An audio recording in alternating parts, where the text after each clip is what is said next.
Olá para você que acompanha o Jornal em Tempo. Eu estou aqui ao lado de Arthur Vigílio Neto, que é uma das figuras mais marcantes na política amazonense nas últimas décadas. Ele que já foi prefeito de Manaus por 3 mandatos, além de já ter sido deputado federal, senador, ministro do governo Fernando Henrique Cardoso, é diplomata de carreira e que agora vem como deputado, pré-candidato a deputado federal pelo Amazonas. Senador, sabemos que o senhor passou alguns anos sem exercer um mandato eletivo. O que motivou essa sua decisão de voltar a disputar um cargo público? É uma questão muito vocacional, sabe? Muito vocacional.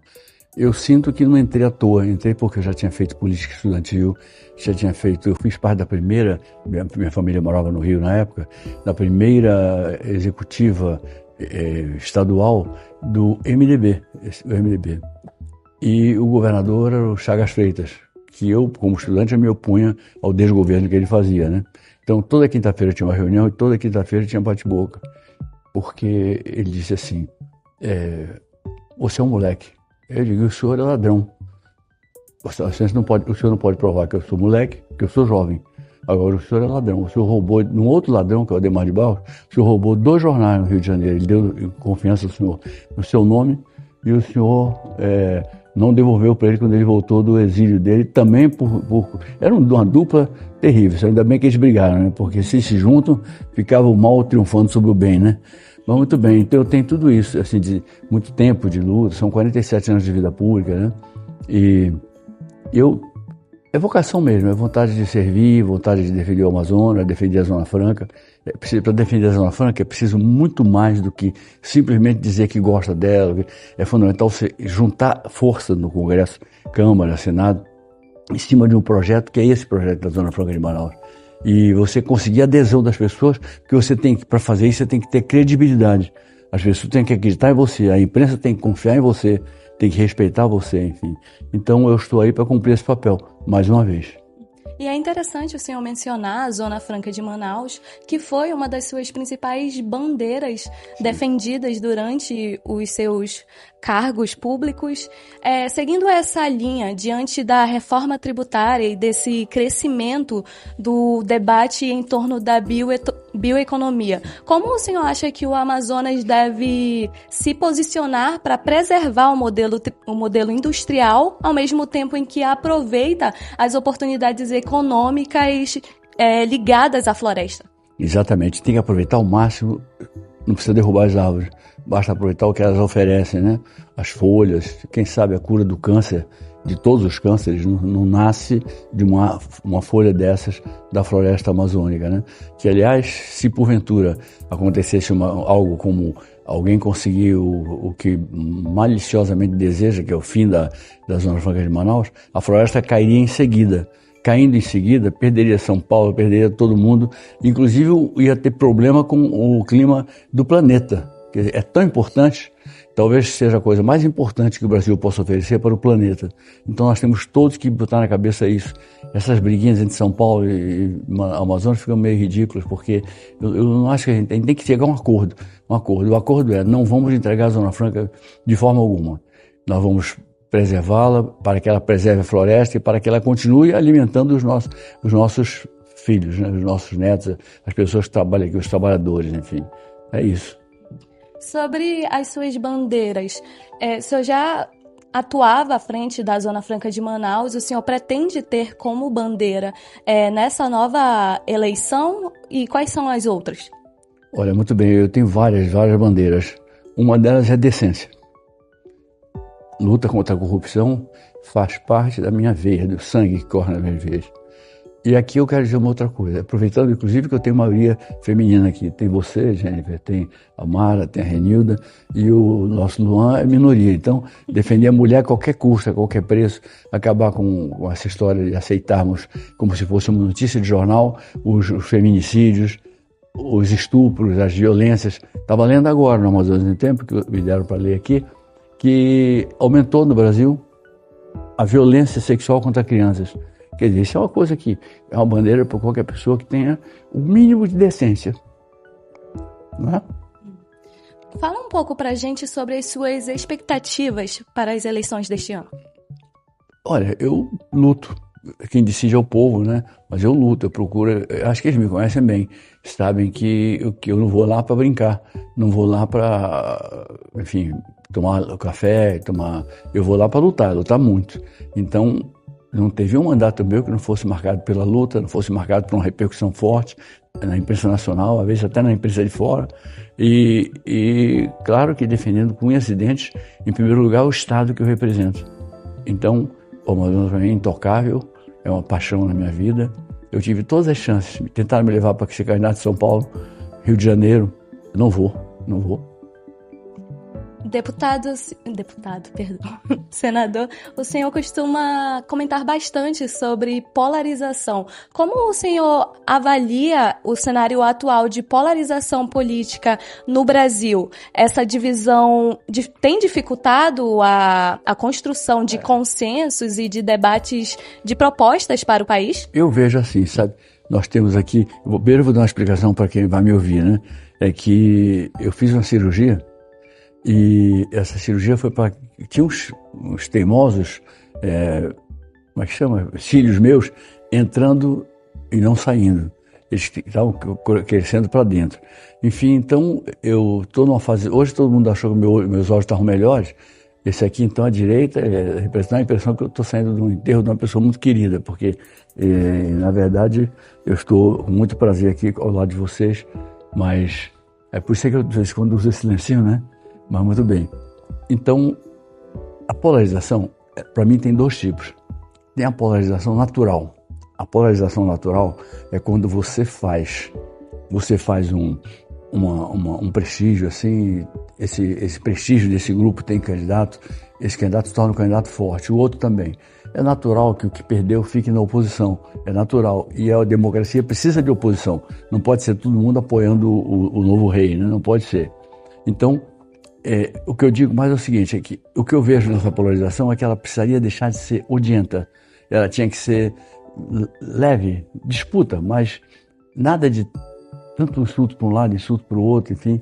Eu acho que isso aí não é muito legal, não. Mas faz parte da política. A gente sabe que tem dois tipos, né? A natural e a não natural. Aquela que vem do ranço, vou me vingar. Eu sou contra a vingança, eu sou contra a vingança, eu sou contra qualquer tipo de violência, eu sou contra desrespeitar adversário. Se o adversário me desrespeita, é claro que eu ponho no lugar dele. Mas eu desrespeitar um adversário, eu não faço. O máximo que eu faço é fazer ironiazinha aqui. Não é culpa minha que eu não rio, mas o pessoal do parlamento lá começa a rir. E em meio a essa polarização política no país, entre direita e esquerda, quem é Arthur Neto? De qual lado está Arthur Neto nas eleições de 2026? Eu gosto de caminhar pelo centro, pelo equilíbrio. E eu estou até meio farto dessa história. Direita para se reunir, esquerda para se reunir, direita, esquerda, bola, rebola, carambola. Eu não gosto, eu me sinto no centro assim porque eu não tenho cabeça para radicalização. Eu não radicalizaria nunca para a direita nem para a esquerda. Tem pessoas da esquerda ótimas, tem pessoas da direita ótimas. Por exemplo, uma pessoa da direita que deu certo. Vamos lá. Você pega... Deu certo. Foi a Margaret Thatcher, a Dama de Ferro. Sim. Uma pessoa que só fez o mal. Vou citar o nome dele, Deus me perdoe. Adolf Hitler, né? Na esquerda tem uma figura completamente nojenta chamada Joseph Stalin. Não posso tolerar um assassino daquele que mandou assassinar cerca de 45 milhões de pessoas entre dentro e fora, sem guerra, dentro e fora da Rússia. Agora, tem pessoas boas. Eu não posso dizer que uma pessoa que era um deputado de esquerda, Almino Afonso, amazonense, um dos maiores oradores que o Brasil já produziu, não posso dizer que o Almino não é uma figura correta, porque ele é correto. Não é que não seja um patriota, ele é um patriota, enfim. Então essa história de eu sou da direita, o resto não presta, eu sou da esquerda e o resto não presta, só faz fazer com que esse maniqueísmo político leve a um purão, leve a um canto escuro, uma coisa assim. Eu não sou assim. Eu, por exemplo, eu não desrespeito um adversário. Eu reconheço que adversários meus, alguns, têm valor. Quando eu vejo que no meu juízo não tem valor, eu converso do mesmo jeito, mas ressalto alguns que me distribuem valor. O senador Luiz Mercadante, por exemplo. Ele é adversário, a gente se pegava lá, lutava muito, mas com respeito. Jantávamos juntos, almoçávamos juntos, e com respeito. Não tem por que faltar o respeito, né? Então você fica criando uma sociedade de infelizes. Se uns vão em torno do que desrespeitou atrás dele e outros vão atrás do que respeitou, acaba esse aqui tendo que influenciar o que desrespeitou lá. Que política não é desrespeito. Política é colocar ideias e defender suas ideias. Mas não preciso humilhar ninguém, nem preciso debochar de ninguém para ter as minhas ideias ouvidas, né? Então eu sou contra a radicalização, polarização assim exagerada, contra a radicalização. Eu acho que nós devemos sempre ter o coração bem aberto para fazer acordos limpos, né? Acordos que sejam bons para o país, bons, no nosso caso aqui, para o Amazonas, bons para a democracia brasileira, que vai se consolidando com acertos e não com erros. Ela vai se consolidando com os nossos acertos, não com os nossos erros. Seguindo essa linha histórica de repercussão, na última semana, um assunto que gerou bastante repercussão aqui no Brasil foi que os Estados Unidos classificou o PCC, o primeiro comando da capital, e o Comando Vermelho como organizações terroristas. Como o senhor avalia essa classificação dos Estados Unidos?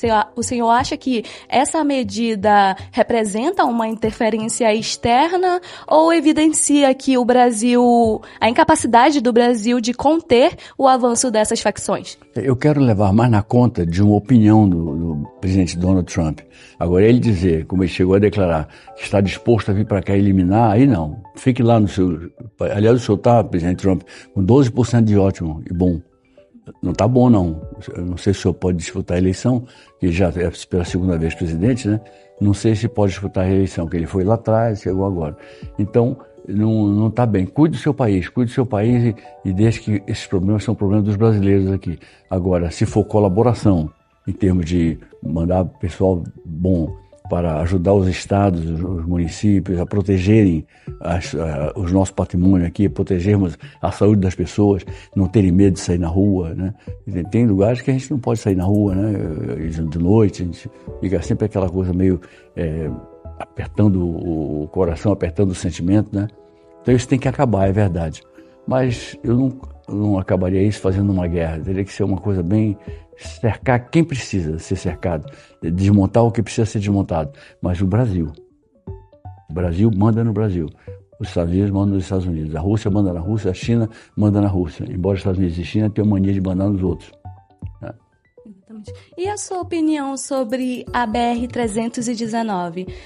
Apesar desses avanços em torno da rodovia, as questões ambientais ainda são apontadas como um dos maiores obstáculos na consolidação da BR-319.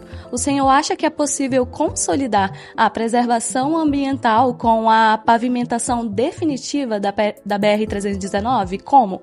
Eu acho que cada árvore derrubada tem que responder a uma rearborização, uma arborização. Então, eu sou um amigo muito querido da ministra, não posso esquecer, estou dizendo que eu sou amigo dela, a ministra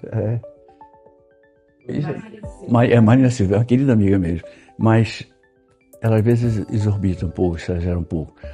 Eu não era a favor da rodovia, eu era a favor, eu fui voto vencido, era a favor da ferrovia.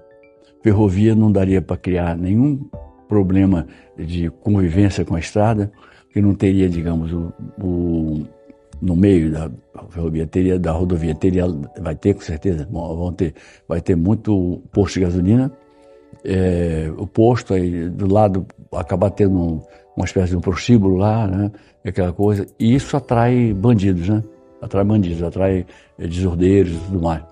Então, não deixa de ser um perigo, furar o pneu com esse pessoal assim é complicado. Na ferrovia não, você vai de uma vez daqui até Porto Velho, de lá você ganha o espaço para chegar às praças mais compradoras dos produtos da Zona Franca, as praças que vão receber as pessoas que foram para lá negócios e até aquelas que foram lá para tratar de saúde, para tratar de outra coisa qualquer.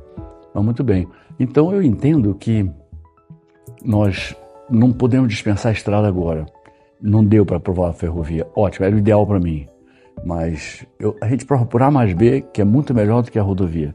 Mas a gente também tem que entender que, não tendo o ótimo, a gente tem que pegar o bom. E o bom é nós acabamos com essa clausura. Nós estamos presos aqui. Estamos condenados a uma prisão porque levamos desvantagem financeira, levamos desvantagem econômica no geral. E tem uma coisa incrível que eu vejo. Eu falava um pouco sobre isso, mas eu tinha acabado de ajudar o presidente Fernando Henrique a levar a Ford para a Bahia, porque o Olívio Dutra, então governador do Rio Grande do Sul, ele declarou que ele não queria nada de capital estrangeiro lá. Eu digo, meu Deus, quando eu vi um homem falar aquilo, eu falei, olha, a burrice não tem limite, a burrice é ilimitada. Se você olhar assim, a beleza do Rio Negro é ilimitada, né? Então é uma coisa boa, uma coisa bem-aventurada, mas quando você diz assim, puxa vida, não quero capital estrangeiro aqui, quer dizer, eu digo, me desculpe, mas pode ser até um homem inteligente, eu não conheço muito bem, mas é uma pessoa boa, porque dizer que não quer capital estrangeiro lá, eu quero capital estrangeiro aqui, eu quero capital nacional do país aqui, eu quero capital feito por nós aqui mesmo, eu quero tudo isso, enfim. Então, o que eu acho? Vamos de faixa. Eu falei, presidente, vamos botar isso na Bahia, porque lá tem um bom polo industrial, o senhor vai criar a ideia de que o senhor vai para a história, que o senhor saiu daquele protagonismo sul-sudeste e colocou no Nordeste. Assim como colocamos em Goiás também no Centro-Oeste, a Hyundai lá. O deputado, nessa época eu era senador, o deputado lá, coitadinho, entrou e disse assim, Vossa Excelência lutou tanto para a Bahia, para o Nordeste receber um polo, o Centro-Oeste também, por que não luta para levar uma fabricante de automóveis para o seu estado? Eu digo, por uma razão bem simples. Nós não temos meio para nos comunicarmos com o resto do país, só avião. E carro não sabe nadar. Esse é gravíssimo. Se o carro soubesse nadar, então ele na frente com o barquinho e ele ia nadando atrás. Mas não tem como nadar. Então, como o carro não nada, eu peço que você se entenda, deputado, que é porque não dá mesmo lá. Mas, em compensação, as fábricas que estão lá, comigo aqui, eu duvido que alguém mexa. Entendi. Agora, senador, num contexto geral sobre o Amazonas, quais desafios do Estado o senhor acha que ainda não recebeu uma atenção necessária por parte da classe política? Eu acho que eles não compreenderam também, muita gente não compreendeu ainda, que nós somos o Estado mais importante do Brasil. Nós somos o Estado, nós somos quase que um subcontinente aqui, porque a nossa posição geográfica é privilegiada, nós temos essa floresta, nós influenciamos no crime, né? Eu falei crime, Deus me livre. Influenciamos no crime, só se fosse para derrubar o crime, né? Para acabar com o crime, acabar com violência e tudo mais. Eu sonho com um país que seja um país onde todo mundo possa viver feliz, viver tranquilo nas suas casas. Tenho saudades da minha infância, quando eu via as famílias reunidas na porta das suas casas, conversando com os vizinhos, todo mundo sentado, às vezes jogava um dominozinho, jogava uma coisa assim. E hoje em dia há um certo horror, como se tivesse uma ordem assim, a partir de tal hora vão para casa, senão a gente assalta. Não é verdade? Verdade. Então é isso. Senador, o senhor governou Manaus por 3 mandatos. Qual iniciativa pública, qual ação o senhor considera o seu maior legado aqui na cidade? Tem alguma outra iniciativa que o senhor gostaria de ter realizado, mas acabou ali não concluindo? Eu queria ter realizado o metrô de superfície, eu não consegui. Tentei de todos os modos, mas não consegui. Mas eu considero que o maior ganho das nossas 3 administrações é que elas se somavam umas às outras. Nenhuma era deficitária, todas viviam dentro daquilo que arrecadavam e nenhuma delas acusada de corrupção. Agora, levando mais pro pessoal, assim, porque o pessoal que está nos assistindo também quer saber. Quem é o Arthur Vigílio Neto pessoalmente? Quem é o Arthur Vigílio Neto sem a política? Presente. O senhor tem alguma coisa a falar, um recado para mandar para a população? Nesse momento eu estou com uma coisa no olho, foi uma cirurgia que eu fiz. Os cílios, Só para deixar queimar claro. os cílios, E aí estou aqui preso. Aquela moça que está ali é minha fornecedora oficial de lenços, entendeu? Ela trouxe um pacote aqui e estou acabando o pacote dela. Mas é uma coisa chata, porque tem a ver, é claro que não tem nem que mudar por isso, mas tem que ver com aquela luzinha ali, o ar-condicionado dele em si. Se eu estivesse olhando para ele, eu ficava com o olho sequinho. E ali também, ela diz assim, engraçado, me dá a impressão de que tem alguém ali tentando me hipnotizar. Vai conseguir não, viu? Vai conseguir não. Mas é importante deixar claro também para o pessoal que está nos assistindo que o senhor está bem de saúde, né? Essa é uma questão passageira. É claro que a gente, assim, eu diria relativamente bem, porque no resto do corpo eu estou bem. Mas se eu for dizer que o olho não é importante, nossa senhora, e esse olho é o melhor que eu tenho. Esse outro aqui é menos efetivo do que esse aqui. Quer dizer, esse aqui não está chateando tanto, esse aqui está. Quer dizer, eu pretendo amanhã no médico para dizer, olha, vamos ver se dá um jeito nessa choradeira forjada, né? Porque é complicado mesmo. Mas é isso. Senador, muito obrigada por ter topado conversar com a gente hoje. Essa foi a nossa entrevista com o Arthur Vigílio Neto, que é pré-candidato a deputado federal pelo Amazonas. Se você quiser saber... Eu sou pré-candidato, eu dependo da decisão do partido, né? Sou pré-candidato. Ele está esperando. Ele é pré-candidato a deputado federal pelo Amazonas. Então, se você quiser saber mais detalhes sobre essa nossa conversa, nossa entrevista, você pode acessar o nosso site emtempo.com.br ou seguir nos acompanhando aqui nas redes sociais. Jennifer Lima para o Jornal em Tempo.